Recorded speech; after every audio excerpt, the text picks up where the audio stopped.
бо муҳимтарин хабару гузоришҳои рӯз барномаи иттилоотии пайғом манзури шумост. Ассалому алайкум.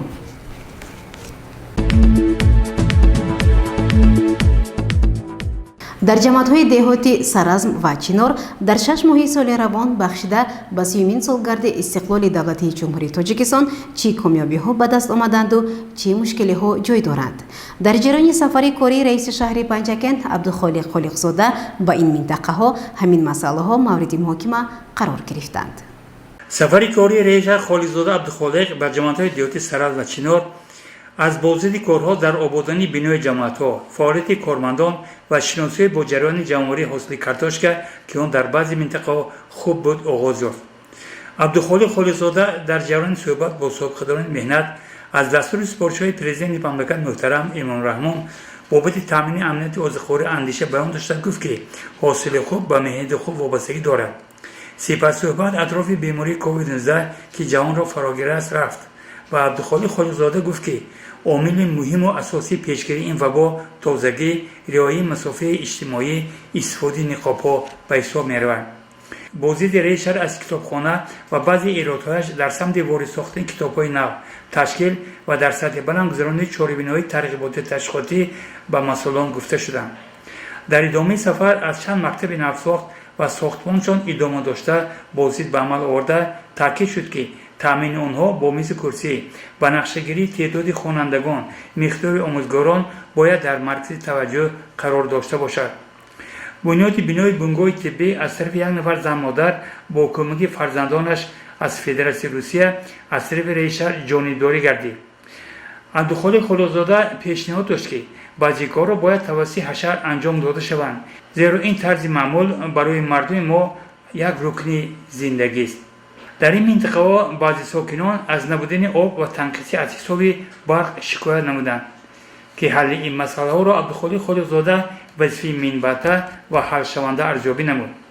ҳангоми шиносӣ бо баъзи гармхонаҳо раиси шаҳр супориш дод, ки фаъолияти онҳо беҳтар ва бозиашон зиёдтар карда шавад.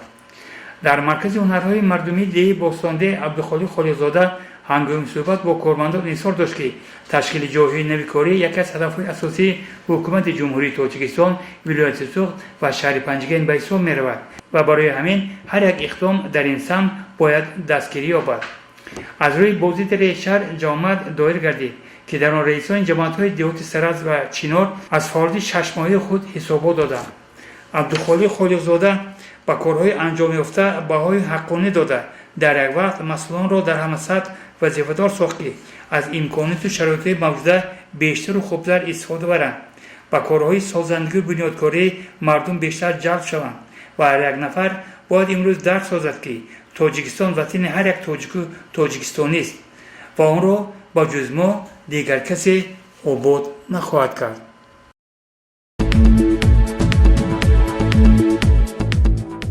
чӣ бояд кард то ки соҳаи сайёҳӣ рушд дошта бошаду ба хазинаи давлат бештар фоида орад, ҳарчанд ки чанд соли охир ин соҳа бинобар бемории COVID-19 бо мушкилиҳо рӯбар омадааст.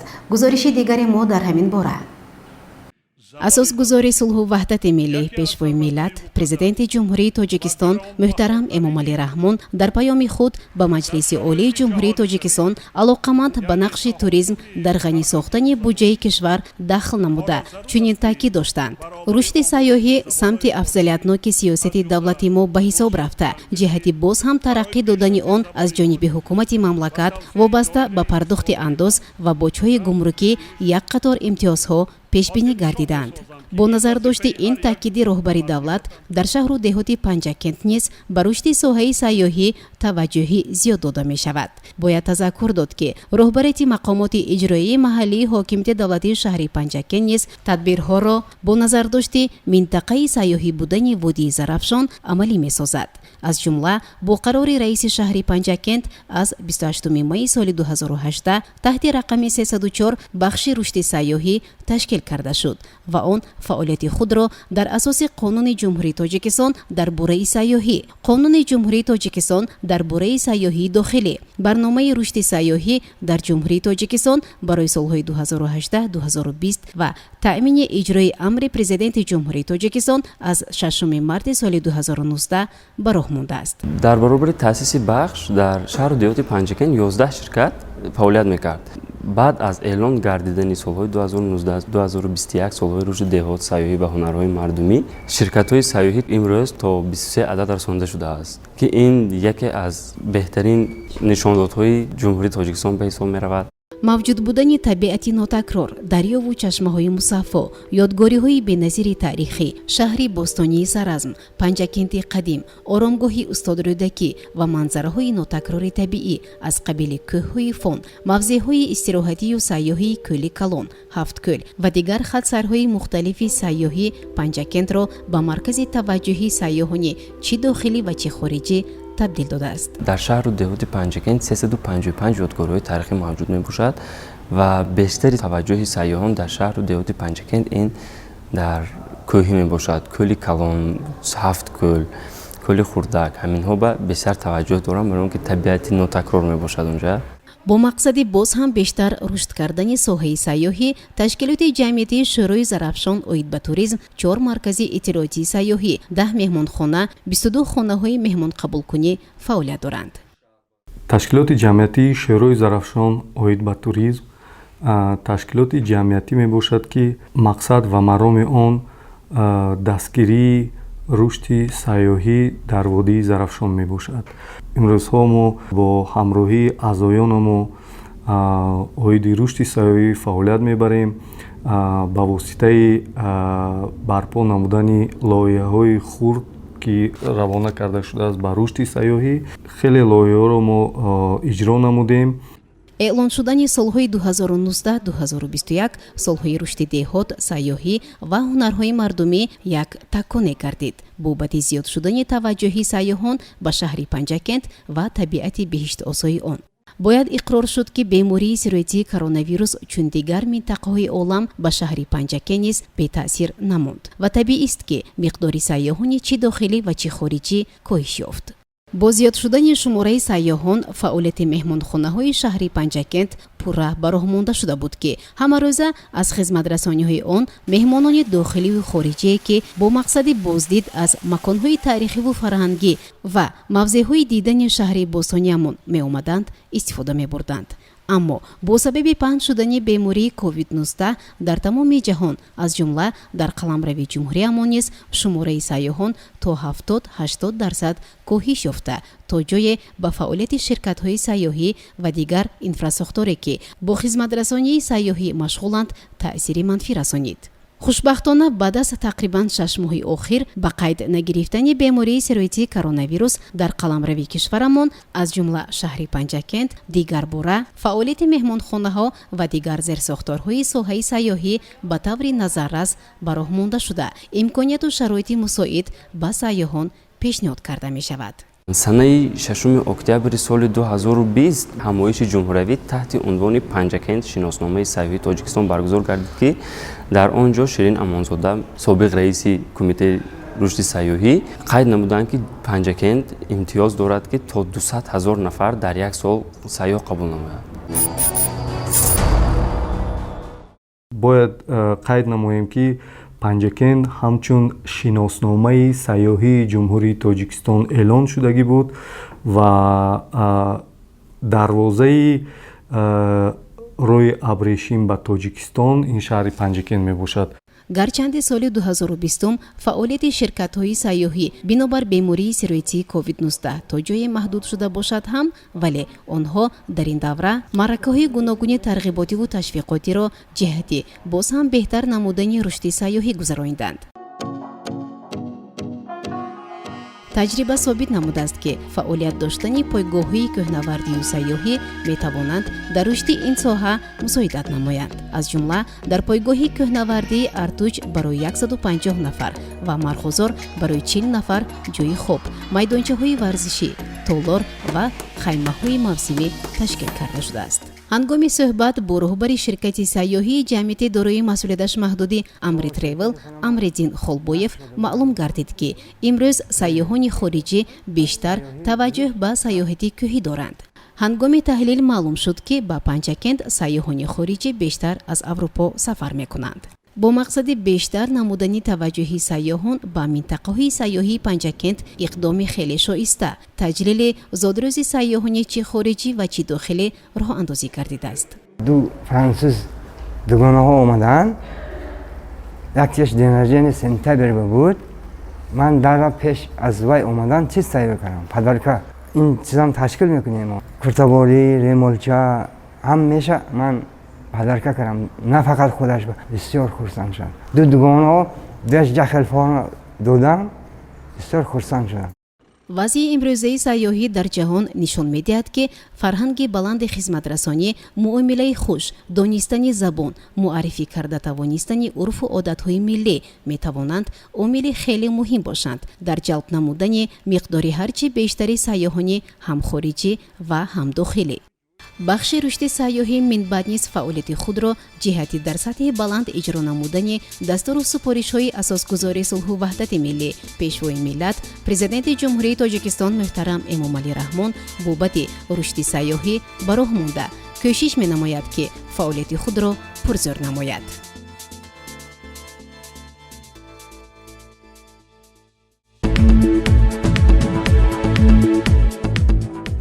барномаро идома медиҳем.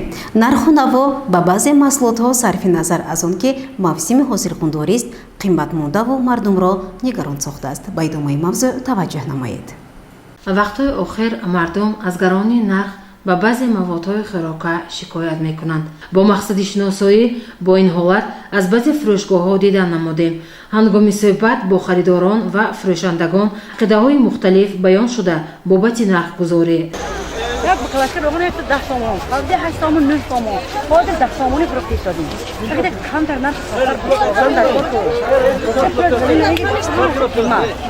کارتوش خود 4 تومن نفروخته. کم تر ارزان کنم اینه. واسه شما مدت زرجمه چند گفتن شما با؟ 10 تومان، 10 تومان، 10 تومان، 9 تومان، همه هر کیلومتری شده است.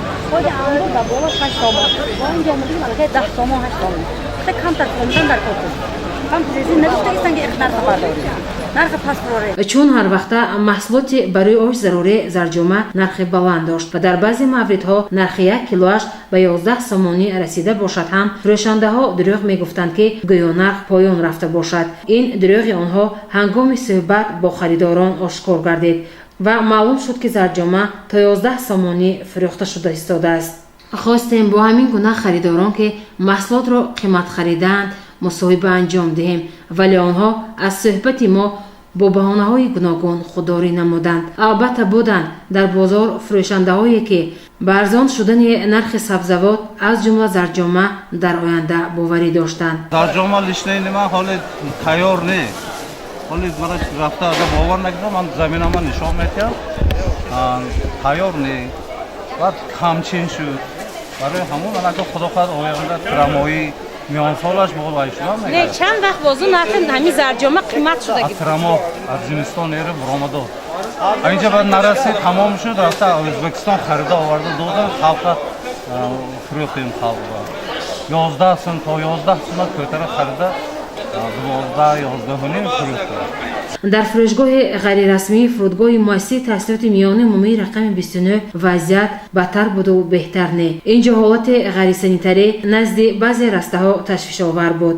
аз чӣ бошад ки як нафар корманди милиса ба наворбардорӣ монеъ шудан хост ва гуфт ки шумо ҳуқуқи наворбардорӣ надоред.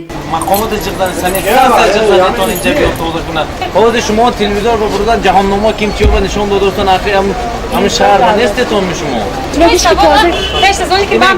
ина меред кжкп бе муроҷиат кунатон. ҳукумат бароятон гӯятон ки гош кунед мо вазифамон ҳамҷа кор каросем инҷа шумо сиёмка кунед телевизорро алам мекунад.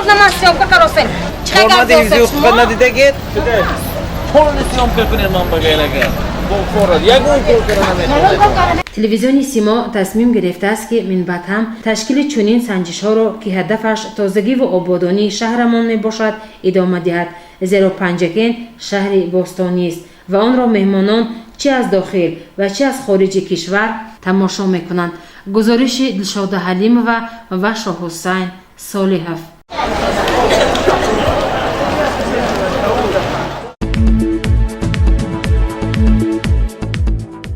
چند پیش مصاحبه ما با کارمند دانشگاهی شهر ایرکوتسک فدراسیای روسیه کازلووا یلنا گیورگیونا علاقمند به قبول دانشجویان از دولت‌های سابق اتحادیه شوروی از جمله تاجیکستان به این بارگاه علم نوشته داشته بود.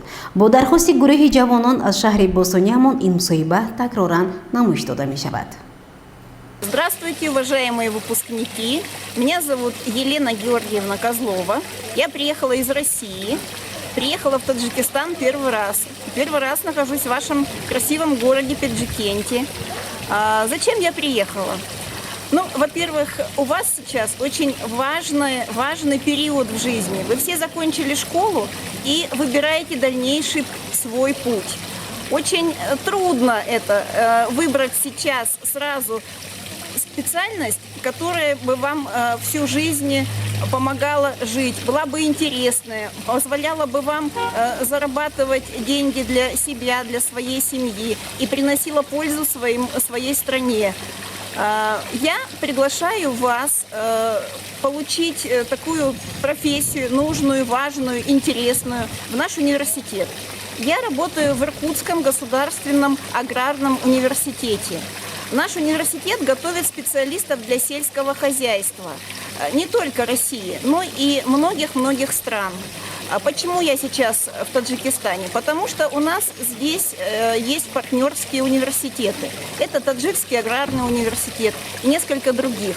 Мы с этими университетами сотрудничаем и по программам двойных дипломов, и по научным многим направлениям, и по программам академической мобильности.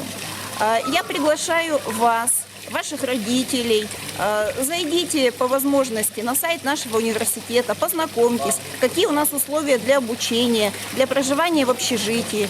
Я вам хочу сказать, чтобы вы не боялись, что Россия очень гостеприимная страна, и наш университет очень безопасный и интересный. Мы находимся, наш кампус находится недалеко от города, всего 10 километров. Это зеленая зона на берегу реки Ангары, там общежитие, там же учебные корпуса, спортивные площадки множество. У нас зимой очень много снега, и студенты с удовольствием занимаются лыжным спортом. А во все остальное время года они занимаются и борьбой, и футболом, и баскетболом, всем чем угодно. Поют, танцуют. Ну и, конечно же, главное, зачем они приезжают, это получить высшее образование. Те, кто хочет стать ветеринарами, или агрономами, или инженерами-механиками, или энергетиками, или электриками. Пожалуйста, добро пожаловать в наш университет. Мы будем рады всем. Пишите, звоните, обращайтесь к нам. Мы вас искренне ждем. Мы находимся в город Иркутск, поселок Молодежный. Наш телефон, код России 7, код города Иркутска 3952. И наш телефон международной службы, которая курирует всех иностранных студентов, 237 438. Итак, телефон 7 395 2 237 438. Или можно звонить или писать мне на WhatsApp или на Telegram. +7 950 100 ровно 83 26. Отвечу в любое время, но, к сожалению, только на русском языке. У нас сейчас в университете учатся порядка 30 студентов из Таджикистана. В основном они все учатся на бюджетной форме обучения, потому что все знают русский язык и хорошо сдали вступительные экзамены. Для тех, кто не знает русского языка, тоже не проблема. Приезжайте, будете учиться 1 год на подготовительном факультете. Там будете изучать русский язык, математику, физику, биологию, химию. и успешно сдадите экзамены и также пополните ряды наших студентов. У нас очень много студентов, они все разные, но не все дружные. У нас учатся и студенты из Монголии, из Узбекистана, из Китая. У нас большая, дружная, международная семья. Милости просим. Я впервые в Таджикистане, впервые в Таджикенде. Мне очень нравится, как здесь чисто, просторно, какие здесь добрые, отзывчивые и гостеприимные люди. дар муассисаи давлатии литсеи касби техникии шаҳр барои дар сатҳи баланд гузаронидани маъракаи имтиҳонӣ тадбирҳои зарурӣ андешта мешаванд. тафсилоти бештар дар гузориши хабарнигорони мо. муассисаи давлатии литсеи касби техникии шаҳри Панҷакент яке аз муассисаҳои пешрафта дар шаҳр буда нақши он дар таълиму соҳибкасб намудани насли наврас хело назаррас аст. вобаста ба нақшаи таълимӣ дар ин ҷо имтиҳони хатм бо низом ҷараён дошта, хатмкунандагони ихтисоси монтёри барқӣ оид ба таъмири таҷҳизотҳои барқӣ ва хизматрасониҳои он имтиҳони хатмро бо муваффақият супориданд.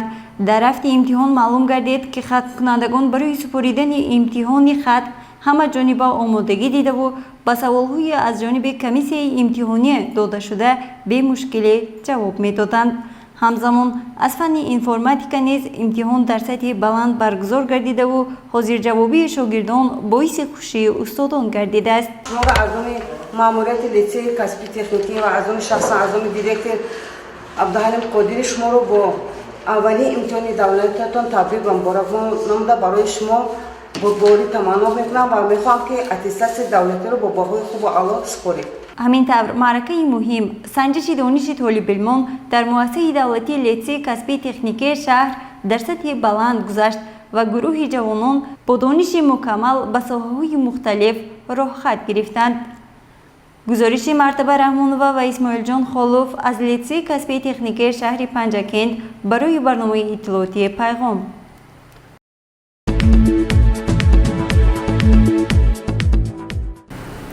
бинандагони гиромӣ, бо ҳамин барномаи иттилоотии Пайғом ба поён мерасад. барои ҳар яке шумо тансиятиву некномиро хоҳонем. то барномаи дигар шоди пирӯз бошед. хайр.